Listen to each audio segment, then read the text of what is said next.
Live from WRAL News Headquarters in Raleigh, your number one source for local news. WRAL News, coverage you can count on. Breaking news, 2 homes caught fire in a North Raleigh neighborhood. Just ahead, what we're learning from firefighters on the scene.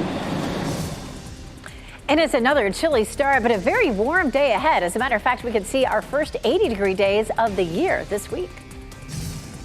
Plus, people in a Durham community are frustrated after a 5-year-old and 16-year-old were hurt in a drive-by shooting. You'll hear from people in the neighborhood who say violence like this is not new. And NC State is off to a good start as it tries to make a run in the ACC tournament. The Wolfpack is moving on to the second round tonight after a win over Louisville. Got them, you got Duke, you got UNC. So many people excited for March Madness that's unfolding right now. And of course, Casey Hentz will be covering that in sports. But first, we want to say good morning and thanks for joining us. I'm Chris Lovingood. And I'm Renee Chu. We're certainly rooting for a winning streak for all our local teams in the tournament.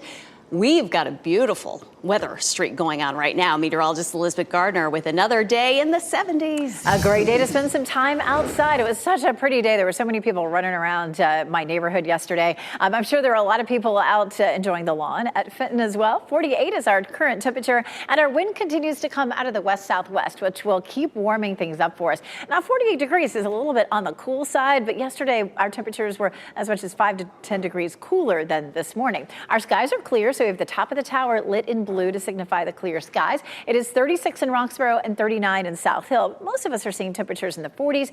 It's 42 in Clinton and Rocky Mount, 48 in Durham, and 41 in Southern Pines. We may dip into the upper 30s in a few more spots, but in some places temperatures are anywhere from 5 to 12 degrees warmer than this time yesterday. Still, 40s is pretty cool. It will be a fast warm up, almost 70 degrees at lunchtime, and we climb into the upper 70s for highs this afternoon with lots of sunshine, low humidity, light wind, just a perfect day. But we're in the 80s for the next few days. I'll show you how close that is to record highs coming up. Brett. Thanks, Elizabeth. Looking forward to that. Let's take a look at traffic. It is Wednesday, 6:01. I'm Brett Neeson for Brian Trader this morning, and most of our major routes are in the clear right now, but we are monitoring some breaking news over off of I-540 at Six Forks Road. Reported tractor trailer crash is possibly blocking 2 lanes at this point. We're working to get some more information on if it's still out there, how close crews are to clearing that right now. But as you see, I got green in both directions on our sensors at this point. Of course, there's not a lot of traffic on 540 here at the 6 a.m. hour. Once you get to Falls of Neuse Road, we definitely are in the clear. That's our closest camera that we're able to see at this point. But as soon as we get some more information on that, we'll keep you updated. Over in the Durham area, we are delay-free across the board on all of our major routes. All right, thanks, Brett. Breaking news, firefighters are on the scene of a massive house fire that happened in North Raleigh where flames were shooting through the roof. This fire broke out a little after 3 o'clock on Carnes Place. That's not far from Falls of Neuse and Wake Forest. WRAL's Kelsey Coffey joins us live from that scene right now. Kelsey, I was out there. The fire was so intense, I actually felt the heat across the street. What does the scene look like right now? Chris, and right now you can still just smell the smoke in the air, but fire crews have been able to contain the fire. Just in the past 30 minutes, the Red Cross has arrived to help the families that have been misplaced. I spoke with the homeowner within the last 30 minutes. She says that everyone is okay, but take a look at this video of the flames engulfing this home around 3:30 this morning. I spoke with the fire chief here on the scene. He says that a fire broke out at 2 homes. One home had fire through the roof, which you should be able to see on your screen, and the other had a smaller fire on the side of the house. So there's still at least about 8 fire trucks that are on the scene, and the chief says that they should be leaving here within the next 30 minutes to an hour. We're still working to get an update on what caused the fire. It's still under investigation. Kelsey Coffey, WRAL News, live in Raleigh. Breaking news out of Cumberland County. A person is dead after a car crash. This happened just after 11 right outside Fayetteville near the intersection of Camden Road and Natal Street. State Highway Patrol says the driver of a yellow Dodge Charger you see there hit a Kia, causing it to flip onto its roof.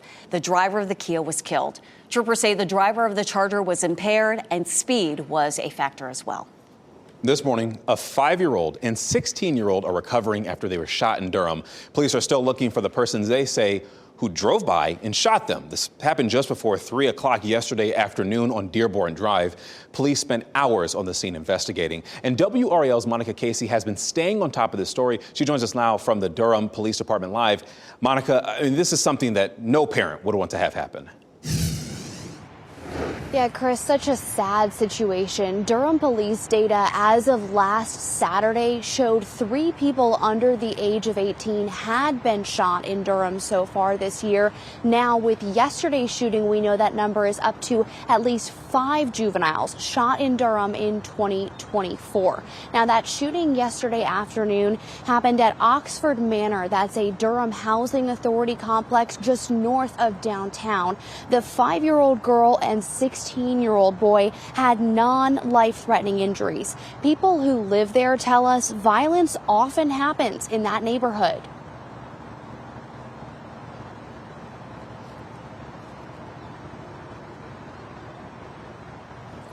Now, investigators were on scene there for hours, marking multiple shell casings up and down Dearborn Drive. Police say the bullets came from a passing vehicle, meaning this is being investigated as a drive-by shooting. As of now, no arrests have been made.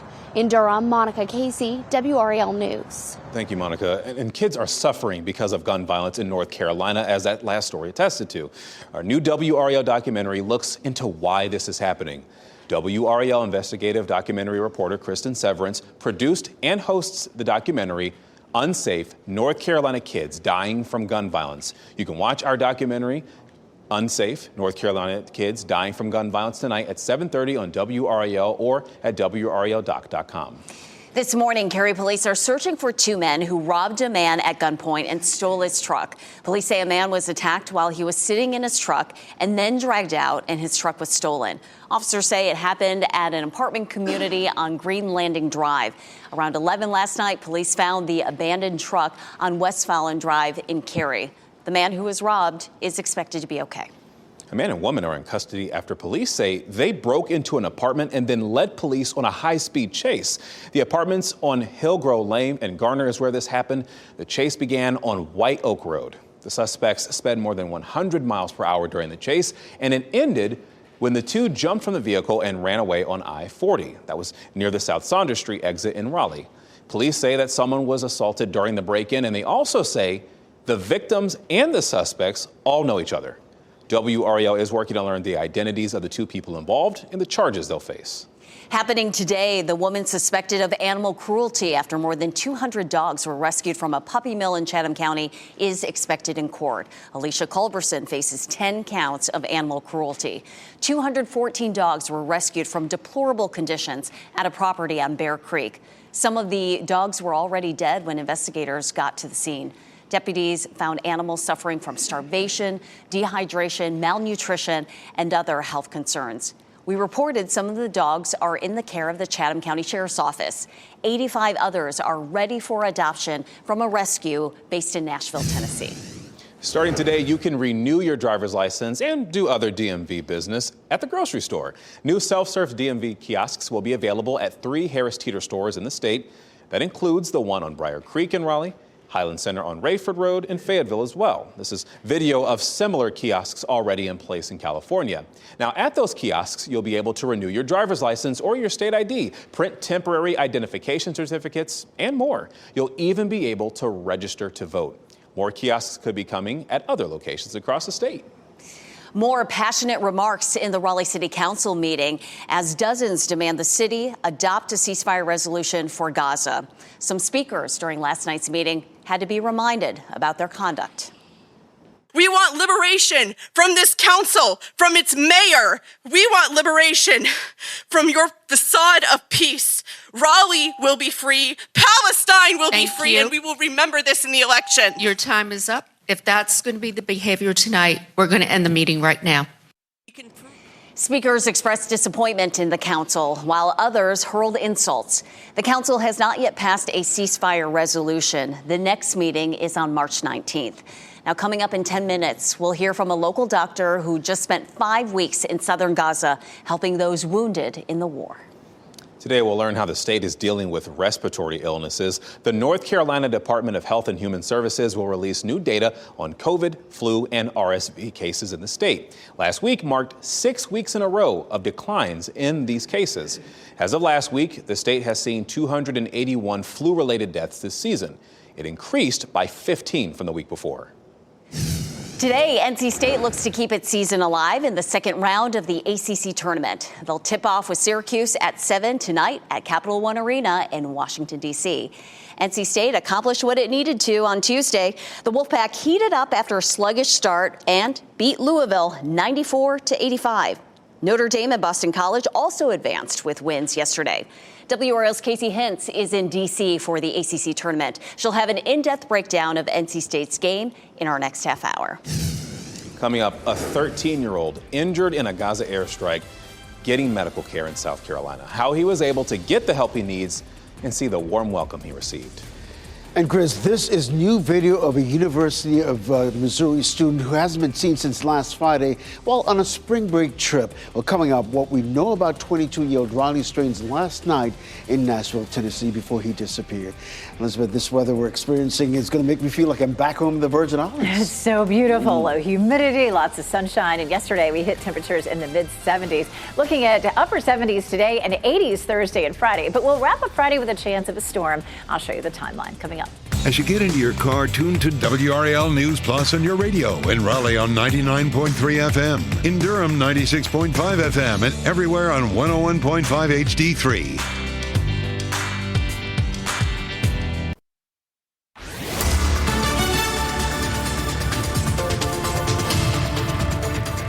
6:13. It's a cool start out there this morning. Our temperatures are anywhere from the upper 30s to low and mid 40s this morning. So you'll see kids at the bus stop most likely in a jacket, but it's definitely going to be a day for layers because temperatures will be a little bit warmer than they were yesterday. Yesterday we hit 45. Look at 45.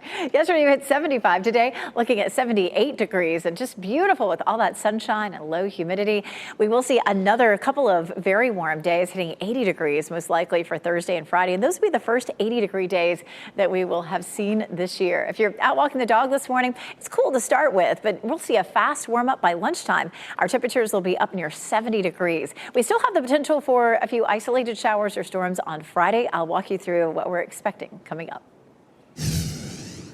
All right, taking a look at traffic, we do have some breaking news on 540 eastbound at Six Forks Road. That is an earlier crash that involves a tractor trailer. We actually have Sky 5 live over the scene right now. Let's take a look at this, and we can show you a little bit of what is happening there. You can see plenty of flashing lights. It's right there on one of the on-ramps at Six Forks Road and 540, and you can see plenty of crews there working to clear that tractor trailer. A couple of rotator trucks as well as they are working as quickly as possible. Looks like that tractor trailer may have hit a guardrail.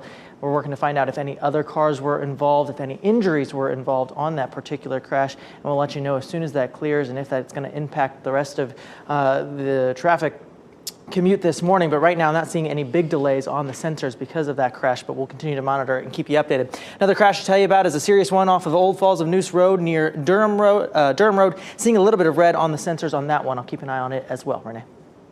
Brett, thank you. The judge presiding over former President Trump's Georgia election subversion case says he is on track to make a decision about whether to disqualify District Attorney Fani Willis this week. Willis is the DA for Fulton County, Georgia. She could be disqualified over a conflict of interest. This comes after she was romantically involved with the special prosecutor in Trump's case, Nathan Wade. We will keep you updated as this case develops. New information this morning in the disappearance of a University of Missouri student. 22-year-old Riley Strain was in Nashville, Tennessee on a spring break trip with members of his fraternity. WRAL's Ken Smith is here with a look at new video of Strain's last known whereabouts. Show us that video, Ken. Yeah, because this video is difficult to watch, first off, especially for Riley Strain's mother, who is in Nashville, desperate to find her son. Well, take a look at the video, captured by a surveillance camera from a smoke shop on Church Street there in Nashville. Police also have security video of Strain on other streets, seemingly stumbling and having difficulty walking. At some point, it looks like he's trying to interact with other people walking nearby. Police say Strain hasn't been seen since last Friday night when he was kicked out of a downtown Nashville bar. Now, the employee who works at the smoke shop where this video was taken is heartbroken. He didn't do more to help Strain. His mother was here. She asked me, she was crying. She asked me about him. If I seen him, I told her I seen him outside, walking that way, but I didn't see him after that. I was crying. I was crying when I seen her. After she left, I was crying for her. Well, a live 360 tracker on his phone pinged Strain's last known location at an intersection not far from that smoke shop. The search continues, of course, including along the bank of the nearby Cumberland River. Strain is a member of the Delta Chi fraternity at Mizzou, the chapter president issuing a statement saying finding Riley is a top priority. We'll keep monitoring this story for any new developments. Renee. We'll see if more clues emerge. Ken, thank you. A 13-year-old boy from Gaza is getting surgery in South Carolina for a broken leg. Officials say he fractured his leg during an Israeli airstrike back in December. He was greeted with cheers and applause. People were waving Palestinian flags as he arrived with his brother at the Greenville-Spartanburg airport.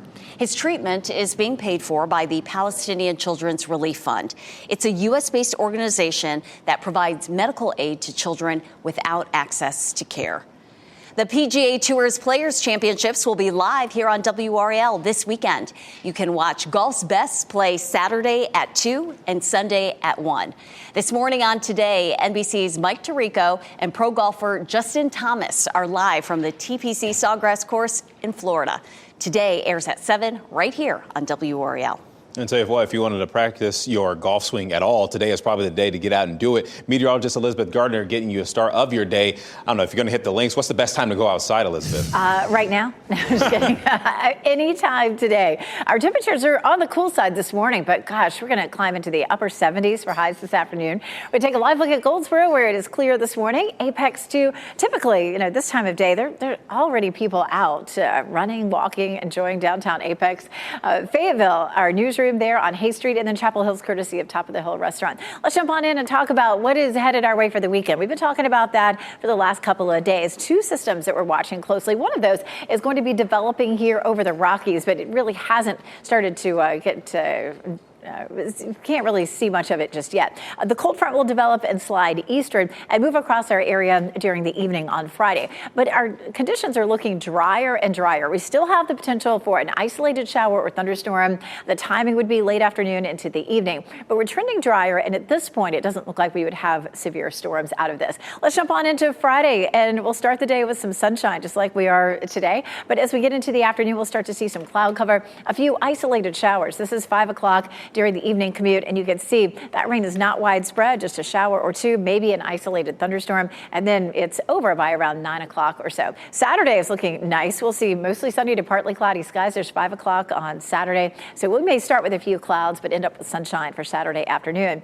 And then on Sunday, we've been watching a system, but at this point, the models are really pushing it down into South Carolina. So this is Sunday at 9 a.m. Some cloud cover, certainly, but watch how the rain by Sunday at 5 o'clock is way down toward Wilmington and is not really affecting us. So Sunday is really trending drier. I'll let 30% on just because we still have, about 5 days left. The models have been back and forth with that rain on Sunday. So once we see a little consistency, we'll just go ahead and take that 30% off of Sunday. And then Friday, late afternoon, evening, just a few isolated storms. This was not an isolated storm at all. It is the 31st anniversary of the 1993 storm of the century. And we saw feet of snow up and down the mountains of North Carolina on up into the Northeast. Now, we didn't see a whole lot of snow in the Triangle, but this is a system that shut down airports all the way up and down the East Coast, and we saw incredible amounts of snowfall in our mountains. Mount Mitchell at 50 inches, Asheville at 18, Greensboro at about 5.5, but here in the Triangle area, we didn't see a whole lot of snow. Does that sound familiar? This year, we were 0. This is the first year since we've been keeping records that we didn't have at least a trace. But let's enjoy this beautiful weather. Thursday and Friday, highs will be in the low 80s, and we're looking at those temperatures being well above normal, of course. And if we see those 80s, Brett, this is going to be the first time we've seen 80 degrees this year. I'm looking forward to it. Are you for it? It's great golf weather, and I'm okay with no trace of snow. Yeah. So, I wish we'd had some, but I don't have a say. Maybe next year. All right, let's take a look at traffic. We do have some breaking news to get to on 540 at Six Forks Road. We're going to zoom in on that. I'm not seeing any delays on the sensors. That's because the crash is actually on one of the on-ramps. We have Sky 5 above the scene. I want to show you that right now. This is live pictures from Sky 5, and you can see a lot of damage there to that front end of that tractor trailer. We're working to find out the condition of the driver of that tractor trailer. You can see that it hit the guardrail there, and they have that rotator truck as they're working to clear the scene. It's a lot of work there, though, that they still have ahead of them to get that off of of the roadways there and reopen that on-ramp. It looks like it's going to be at least another half hour to an hour or so. Could be longer. We're continuing to monitor that all morning long. We have another crash to tell you about that's over off of Durham Road near Old Falls of News Road. I am seeing a little bit of red on the sensors on that one as well. Over in Durham, though, all of the major routes are clear. Brett, thank you. Coming up, a scary situation going viral, showing two zookeepers trapped inside an enclosure with a gorilla. Coming up in What's Trending, how the two zookeepers remained calm and were able to get to safety. And just in case you missed it, here's a look at your lottery numbers from the NC Education Lottery.